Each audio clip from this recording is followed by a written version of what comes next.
Сәлем достар, бүгін біз сіздермен бірге осындай дәмді әрі әдемі болып шығатын шоколадты пирог пісіреміз. Қараңыздар, қандай жұмсақ, өте нәзік болып шығады. Менімен бірге болыңыздар.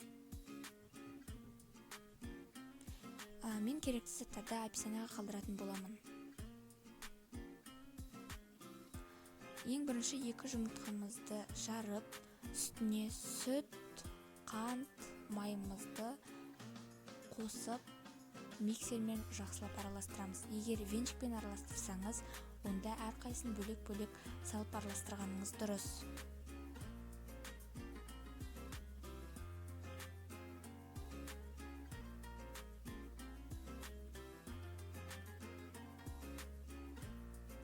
Енді құрғақ сместерімізді біріктіріп қоямыз. Менде ұнның үстінде разрыхтель және 2 шай қасықпен какао саламын. Осының барлығын електен өткізіп жұмыртқалы массамызға саламыз. Осындай болып шығу керек масса.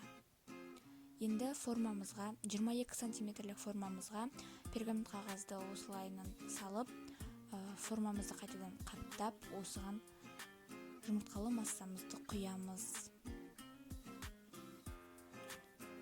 180 градуста 25-30 минут пісіретін боламыз. Шоколадты пирог өте керемет, дәмді әрі әдемі болып шығады. Сондай нәзік. Менің каналыма тіркеліп, лайк басуды ұмытпаңыздар, комментарий қалдырып кетіңіздер.